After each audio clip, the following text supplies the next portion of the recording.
Okay, so excuse me. It is the vlog for March 14th, I believe. I got home a little bit after 6, so that was 2 hours ago. It's 8 o'clock right now, just turned 8. And I've basically spent the last 2 hours being productive, at least in my own way. I set some goals for myself and I have reached them. I'm creating a photographic log, just a little minor project of what these figures I've been applying to stickers to look like before the stickers and after. And I'm going to post them on the message boards at TFW 2005 Transformers World, which is one of the biggest fan sites for Transformers on the internet. Um, Other than that, I also got rid of a bunch of trash, cleaned up around here. This room has a lot less garbage in it now, which makes me really happy. It's garbage night, so that's ideal. Sometimes I feel like I have to sneak some of the packaging out so that the other people in the house don't know that I'm continuing to buy toys. Don't know what they'd think if they knew. But it's not really that bad. They probably just go, "Oh, more toys." But it's just one little thing that I like to avoid to keep everything running smoothly around here. But I took photos of the figure I showed off yesterday, the breakaway, getaway, and Minerva upgrade kit with the upgrade stickers. And then I opened up another figure that I'm going to play stickers to because I only have the one of that. So I needed to get the photos before it's been stickered up, and then I'll do more photos afterwards. That one may be fairly dramatic because it's changing a heroic Autobot into an evil Decepticon. Yeah, so that's only been 2 minutes. So let me talk about heroic Autobots and evil Decepticons a little bit, and I'm going to also talk about IDW, which I believe stands for Imagine Dream Works. But they're a comic book company, and they've made a name for themselves doing comics of licenses. For example, they have had. I don't know how many licenses they still have because licenses tend to be timed. You only get to have them for a certain period of time. One of their most famous things is Transformers. They've had the Transformers license since 2008, 2007 maybe, and they got started making comics. I think they might have been originally solicited to make comics for the movie, the Transformer movie that came out in 2007. And they did that, but they also did a Generation 1. Now, Generation 1 is the original Transformers TV show and comic book from 1984 through about 1990-ish. The toy line went from 1984 to 1989, maybe even 90. And then it was canceled. There was nothing in 91 or 92. And then in 93, they came back with Generation 2. They never called Generation 1 back in the day.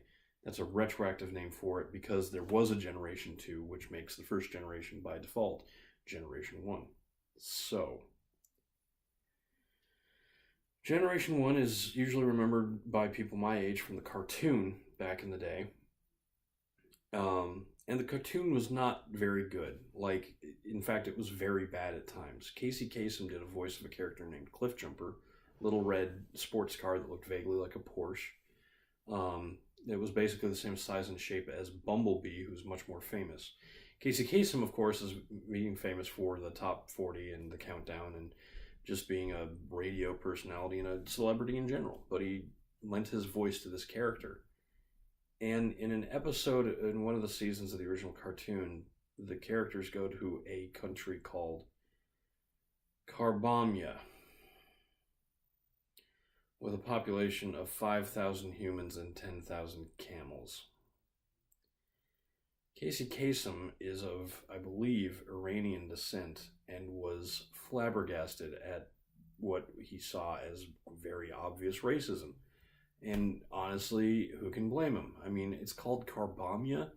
We live in the post 9/11 like mentality of dealing with terrorism, but even back in 1984 and 85, you shouldn't be talking about a group of people like that. You shouldn't be lumping them all up in one. Oh, anyways, I could go on a rant forever. He left the show.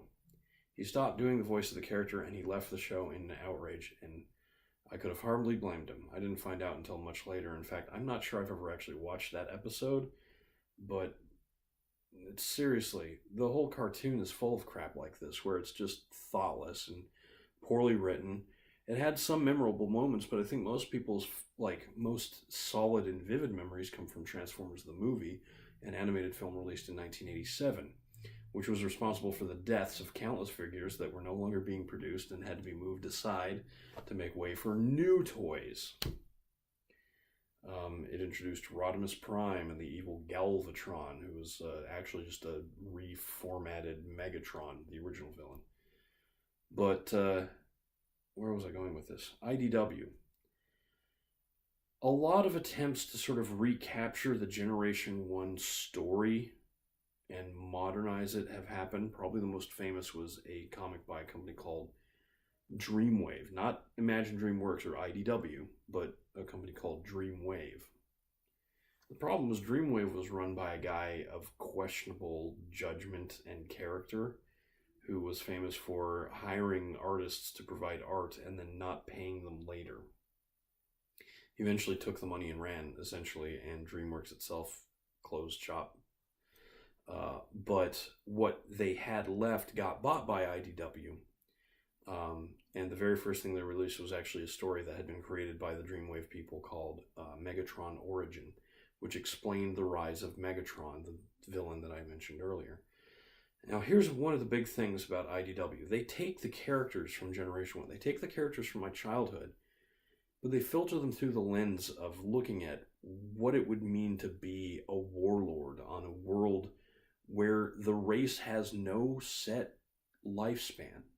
They can live for millions of years unless they start killing one another. And they asked what could create a war that could last for millions of years. And the basic concept they came up with was a racial apartheid situation where a transformer that is created when a spark, which is an energy source that's partially sentient, is put into a body of this living metal called Sentio Metallico, whatever. Anyway, you take these two things, you put them together, and you get a new transformer, Cybertronian, because that's the planet that they're all from, Cybertron. Well, they decided that this racial stereotyping where what you turn into, because it's an instinct what you turn into, it just sort of happens, that's your first shape. That idea that your shape determines what you do in life created a caste system that saw the grunt workers that turned into trucks or drilling vehicles working very, very low rate wage jobs and having no opportunity to move up whatsoever. It was a terrible system. Politicians abused power and were insanely corrupt, and this sort of thing had gone on for literally millions of years. They started running into trouble when they found that the source of the sparks, the new life forms, were becoming scarcer and scarcer. So as these nigh immortal beings did finally start having breakdowns and passing away due to the inability to keep them functional and then couldn't be replaced easily, meant that they started invoking harsher and harsher things like rationing of food. Fuel in this case. Food and fuel is synonymous to a robot like Transformer. So, into this environment you have Megatron, who is a miner. He mines for the stuff that they make into the fuel food that they consume. During an inspection, he learns that they're closing down the mine, and his entire future and the future of all his fellow miners is completely uncertain. Something that happened a lot in the 80s to, for example, Welsh and British coal miners. In a weird act of random outrage, he accidentally kills one of the people who guard and oversee the mine and is put in shackles for it. What he doesn't realize is that a couple of the people who were with him had friends in high places, and in the process of them being busted out and escaping, they invite this Megatron fellow to join them.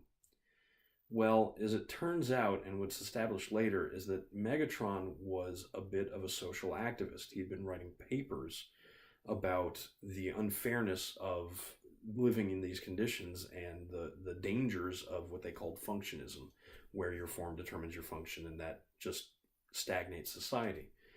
Well, now that he's sort of free from the system, he doesn't know what he's going to do with his life, but he has gotten his first taste of actual violence. So he becomes a gladiator in these underground brutal pit fights where Cybertronians are, in fact, killing each other for sport, which is sort of amazing that this sort of thing could happen to beings that could live millions of years. It makes you wonder how bad their lives would be that they're willing to risk death in combat for entertainment.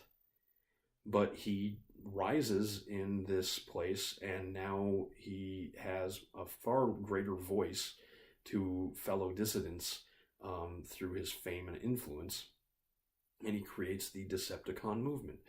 And Decepticons were just, deception. That was they were deceiving people, and they were the bad guys in the original cartoon. And they were very simple. They were sort of mustache twirling. I'll take Earth's resources and convert it into the energon we need to live.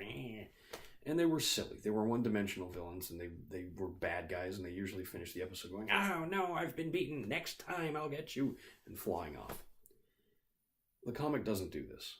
The comic shows that Megatron originally meant well. He wanted freedom for his fellow workers, but like so many movements for equal rights that led to violence in world human history, the Decepticon movement, which started with Megatron's line of "you're being deceived," to sort of open people's eyes to the problem, became a military movement, and once it overthrew the Senate that had been ruling Cybertron, it was not content to stop there.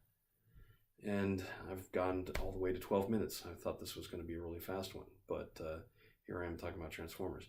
I'll start talking more about this, and I meant to talk more about gender roles yesterday, especially with Transformers. I'll try and remember to talk about that tomorrow, but for now, this is Eric Spornitz, and tomorrow will be better.